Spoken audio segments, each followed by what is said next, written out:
வணக்கம். I have already told about this proverb.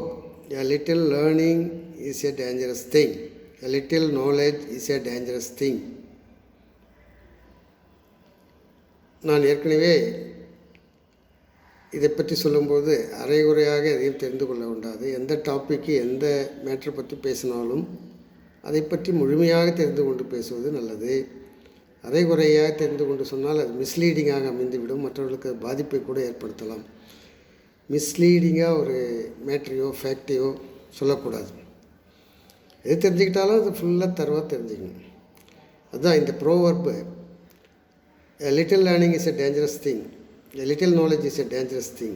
இதனுடைய ஒரு கொரோலரியாக கிளைத்தேற்றமாக நான் சொல்வது, எதை தெரிந்து கொண்டாலும் முழுவதுமாக தெரிந்து கொள்ள வேண்டும். சூப்பர்ஃபிஷியலாக நுனிப்புள் மேய்வது மூலம் அரைகுறையாக தெரிந்து கொண்டு சிலவற்றை தவறாக சொல்லக்கூடாது.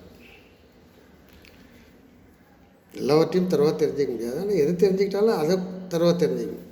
எந்த டாபிக், எந்த ஒரு chapter of any subject, any matter. உதாரணத்துக்கு நான் சிலவற்றை சொல்லலாம் என்று நினைக்கின்றேன். அனுபவத்திலும் சரி, படிப்பறிவை பொறுத்த வரையிலும் சிலவற்றை நான் சொல்லலாம் என்று இருக்கிறேன். அதாவது உதாரணத்துக்கு, இப்போ ஒருத்தர் ஒரு டிபேட்டோ ஒரு டாப்பிக்கை பற்றி பேசுகிறாரு. லாங்குவேஜஸ், இந்தியன் லாங்குவேஜஸ் பற்றிலாம் சொல்லும்பொழுது ரெக்கக்னைஸ்ட் லாங்குவேஜஸ் மொத்தம் 18 அப்படிங்கிறார். But this shows that he is not up to date. As on date, recognized languages, Indian languages, recognized total 22 languages as per the 8th schedule to Indian Constitution. இப்போ 22 languages இருக்கு. 2003க்கு முன்னாடி 18 languages இருந்தது. In the year 2003, 4 more languages were added to the schedule, that is to the list of recognized languages. Bodo, Dogri, Maithili, Santali, 4 languages were added in the year 2003 as per the Constitutional Amendment Act. ஆக 22 languages, recognized languages as on date. இன்னும் நேற்று முன்னாள் ஒரு 10 நாளைக்கு முன்னாடி எதாவது மாறி இருக்கணும். ஆக நம்ம எல்லாமே தெரிஞ்சுக்கணும், அப்டேட்டாக இருக்கணும். 22 languages as on date. எனக்கு தெரிஞ்சது கரெக்டாக பார்த்து தான் சொல்கிறேன். இந்தியன் கான்ஸ்டியூஷன் 8th ஷெட்யூல் பிரகாரம் டோட்டல் லாங்குவேஜஸ் 22 2003 வந்துச்சு. ஆக 18 லாங்குவேஜ்னு சொன்னால் தவறு இல்லையா? ஆக நம்ம we are not keeping up to date அப்படிங்கிறத அது காமிக்கணும். அதுபோல் எல்லாமே சொன்னாக்கா கரெக்டாக சொல்லணும். ஒரு அட்வொகேட் உதாரணத்துக்கு சொல்கிறேங்க, இது ஹைப்போதெட்டிக்கல் தான், உண்மையாக ரியலாகவும் இருக்கலாம், இல்லை இதுவாக இருக்கலாம், நான் பார்த்ததாக இருக்கலாம், அனுபவப்பட்டதாக இருக்கலாம், நேரில் கேட்டதாக இருக்கலாம், கற்பனையாகவும் சொல்லலாம் இல்லையா? அதாவது இது மாதிரிலாம் சொல்லக்கூடாது அறக்குறையாங்கிறதுக்கு சொல்கிறேங்க. ஒரு அட்வொகேட் அவருடைய கிளைண்ட்டுக்கிட்ட சம் லெட்டர்ஸ் அவர் ப்ராக்டிஸ் பண்ணி ரொம்ப நாள் கூட ஆகலாம், கொஞ்சம் அதாவது இப்போ அப்டேட்டாக இல்லாமல் இருக்கலாம், சில விஷயங்களில் சொல்கிறேன். அவர் பழைய ஞாபகத்திலே அவர் கிளைண்ட்டுக்கிட்ட ஒருத்தர்கிட்ட சொல்கிறாரு வச்சுங்க, இந்த தபால்லாம் சர்டிஃபிகேட் ஆஃப் போஸ்டிங்கில் போட்டுவாங்க போஸ்ட் ஆஃபீஸில் அப்படின்னு.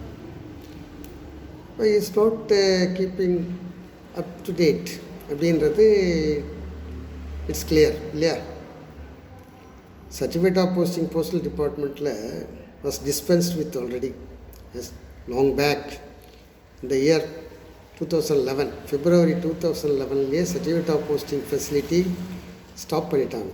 டிஸ்பென்ஸ் வித் சர்டிஃபிகேட் ஆஃப் போஸ்டிங்லாம் இப்போ கிடையாது. ஆக சர்டிஃபிகேட் ஆஃப் போஸ்டிங்கில் இதை போட்டுவான்னு இது பண்ணிவிட்டுவான்னு சொல்லி அது சொன்னால், அப்போ லேட்டஸ்ட்டு என்ன லேட்டஸ்ட் பொசிஷனுங்கிறத தெரியாமல் சொல்கிறோன்னு அர்த்தமாயிடுது. இதுபோல் நிறைய சொல்லலாம்.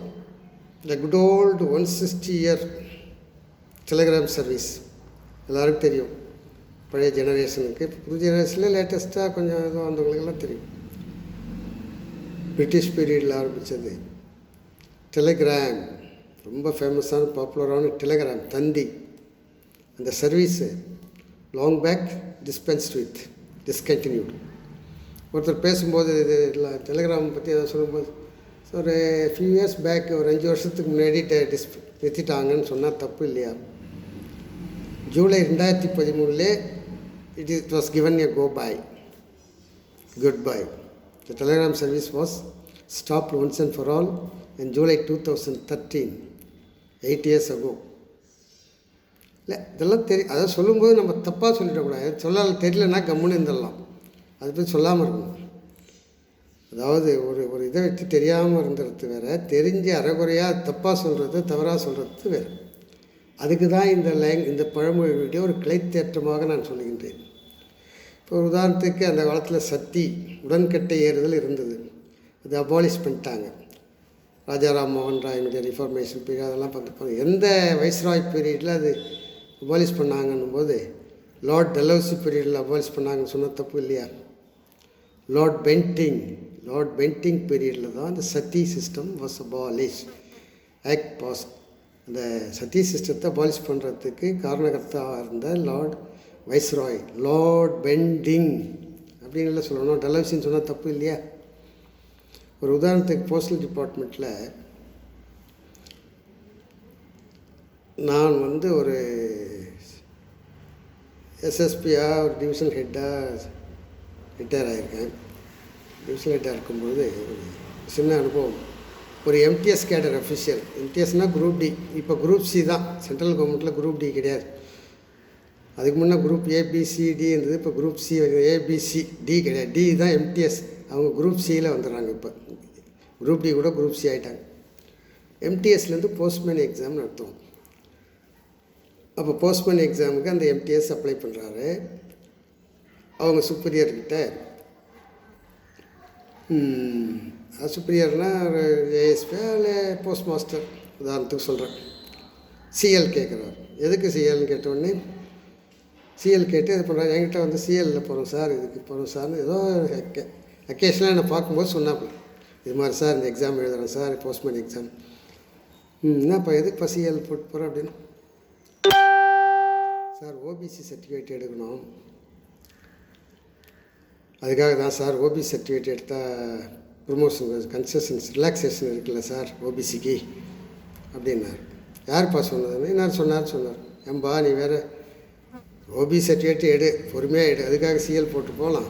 இந்த பரீட்சைக்கு ஓபிசி சர்டிஃபிகேட்டு நோ யூஸு, எடுத்து வச்சுக்கிறது வேறு எதுக்காக பயன்படலாம். பட் ப்ரொமோஷன் இது எம்டிஎஸ்லேருந்து போஸ்ட்மேன் ப்ரொமோஷன், அதுக்கு ஓபிசிக்கு ரிசர்வேஷன் கிடையாது. இது தெரியாது, அவனுக்கு சொன்ன ஒரு தப்பாக சொல்லிக்கிறாரு. இதுக்காக நீ சிஎல் போட்டு போய் சிஎல் வேஸ்ட் பண்ண வேணாம், பொறுமையாகவே நீ ஓபிசி சர்டிஃபிகேட் எடுக்கலாம்ப்பா. இந்த பரீட்சைக்கு ஓபிசி சர்டிஃபிகேட்டு பயன்படாது. ஓபிசி ப்ரொமோஷனுக்கெலாம் ஓபிசியில் ரிசர்வேஷன் கிடையாது, எஸ்சி எஸ்டிக்கு மட்டும்தான். ஓபிசி ரிசர்வேஷன் டைரக்ட் ரெக்ரூட்மெண்ட் மட்டும்தான். இப்போ GDS to MTS, GDS to postman, GDS to PA, direct recruitment postal assistant, direct recruitment inspector, direct recruitment SSP, promote எஸ்எஸ்பிலாம் கிடையாது. டைரக்ட் ரெக்ரூட்மெண்ட் இவங்களுக்கெல்லாம் தான் ஓபிசி ரிசர்வேஷன்.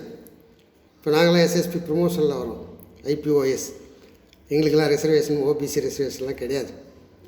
டைரக்ட் ரெக்ரூட்மெண்ட் மட்டும் தான் ஓபிசி ரிசர்வேஷன். அது கூட 1993 தான் வந்தது.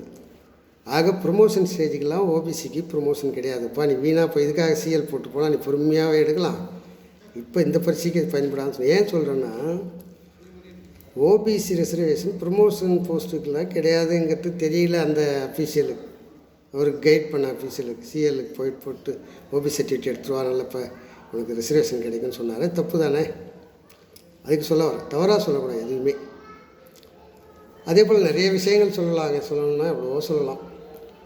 இப்போ இந்தியன் ஃபாரஸ்ட் சர்வீஸ்னு ஒருத்தர் பற்றியில் பார்த்தேன் நான். எல்லாத்தையும் ஒன்றா சொல்லிட்டார் அவர்.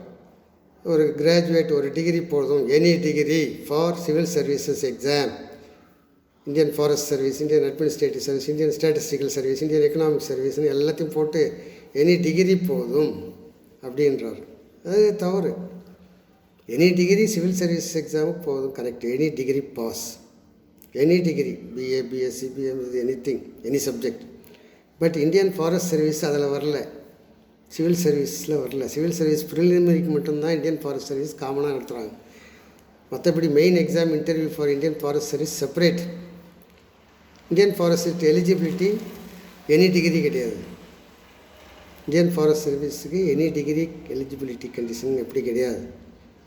ஹியூமனிட்டிஸ் பிஏ பிகாம் இதெல்லாம் not eligible for Indian forest service.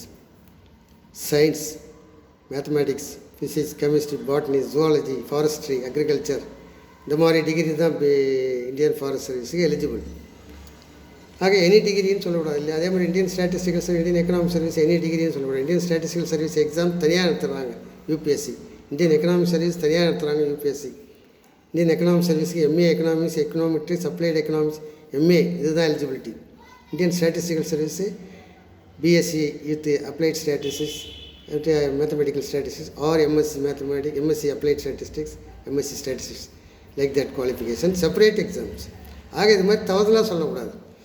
Civil service எக்ஸாமில் எதெல்லாம் வருது, Indian administrative, Indian police service, Indian postal service, Indian revenue service, Indian audit account service, இது மாதிரி எல்லாம் வருது. Central civil service, group A services நிறைய வருது. ஆனால் Indian statistical service, Indian economic service இதெல்லாம் வரல. Indian forest service main exam interview தனி. ஆக எல்லாத்தையும் ஒரு சகட்டு மேனியாக எனி டிகிரி பாஸ்ன்னு சொல்கிற மாதிரி இந்தியன் ஃபாரஸ்ட் சர்வீஸுக்குன்னு சொல்லி இந்தியன் ஸ்டாட்டிஸ்டிக்கல் சர்வீஸ் சொன்னால் மிஸ்கைடிங் மாதிரி ஆகிடுது இல்லையா. ஆக எது தெரிஞ்சுக்கிட்டாலும் தரவாக தெரிஞ்சுக்கணும், அரைகுறையாக தெரிஞ்சுக்கணும்னு சொல்லக்கூடாதுங்கிறது. ஆக a little learning is a dangerous thing என்றதனுடைய ஒரு விளக்கத்தை ஷார்ட்டாக நான் சொல்ல விரும்பினேன், சொல்லியிருக்கிறேன். தேங்க்யூ.